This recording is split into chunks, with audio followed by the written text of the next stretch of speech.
ايه هو الراديوس؟ المسافة اللي هتظهر قدامنا دي، تمام، هي دي الراديوس، من اول هنا لغاية هنا. يبقى الراديوس هي المسافة من منتصف الونش اسفل لاسفل لاسفل الهوك اللي نازل من الهيد بوم.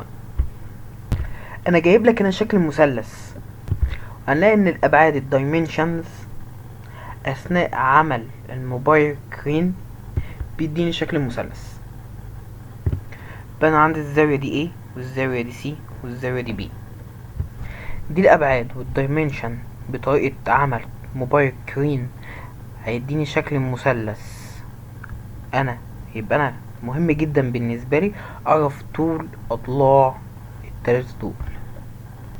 تعالى كده نعرف الاضلاع دي بيطلق عليها ايه. ربنا بوم انجل، والزاويه دي تسمى بول الايه، البوم انجل اهو، عملها بالاخضر.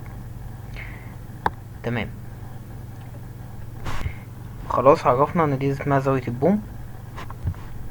المسافه دي، تمام، اللي هي بالازرق، اللي هي من الهيد بوم للارض، بنسميها بوم لينس انجل. بوم لينس انجل. المسافه من منتصف الكرين، من منتصف الكرين لأسفل الهوك على طول، اللي هو باللون الأصفر، المسافة دي بنسميها الراديوس. أما بالنسبة للليندا أو طول البوم بيسموه البوم لينس.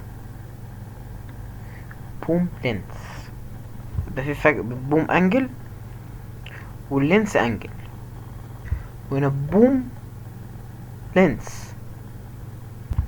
تمام كده، الدنيا وضحت معانا. تمام. طبعا الونش لازم ليه جدول أحمال. طيب اللي بعده، أثناء عمل الونش يختلف الأضلاع الخاصة بهذا المثلث. احنا قلنا ايه؟ ادي المثلث اهو، ادي المثلث بهذا المثلث. اذا بس قلنا ليه الونش لازما يكون ليه جدول احمال، لان هنلاقي اثناء عمل الونش بيختلف الاضلاع الخاصة بهذا المثلث. بس قلنا ليه الونش لازم يكون ليه جدول احمال، لان هنلاقي اثناء عمل الونش بيختلف الاضلاع الخاصة بهذا المثلث. فلما تختلف الاضلاع الخاصة بهذا المثلث يبقى اذا هيختلف قدرة الونش على الحمولة. لما الزاوية بتتغير، عندي الزاوية هنا بتتغير اهي، الزاوية عندي بتتغير، تمام. ايه اللي بيتم؟ الحمولة كمان بتتغير اهو، بتزيد حمولة، بتزداد بزيادة الايه، الزاوية.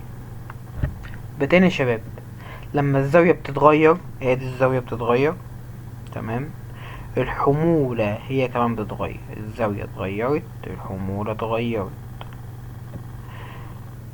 تمام. حمولة بتزداد بزيادة الزاوية. بص هنا بقى، لما يبدأ بيفرد البوم عندك، تمام، بيزيد عندك ايه؟ الراديوس. حتى اعملها لك انا دلوقتي، اظبطها لك. بص كده، ده كبر، ده كبر معايا. بس انا كده الفيديو صغير وجميل، فتنسوش تشتركوا في القناة عشان اعرف انزل عليها فيديوهات كتير، تمام. وتعملوا لي ايه؟ تعملوا علامة اللايك.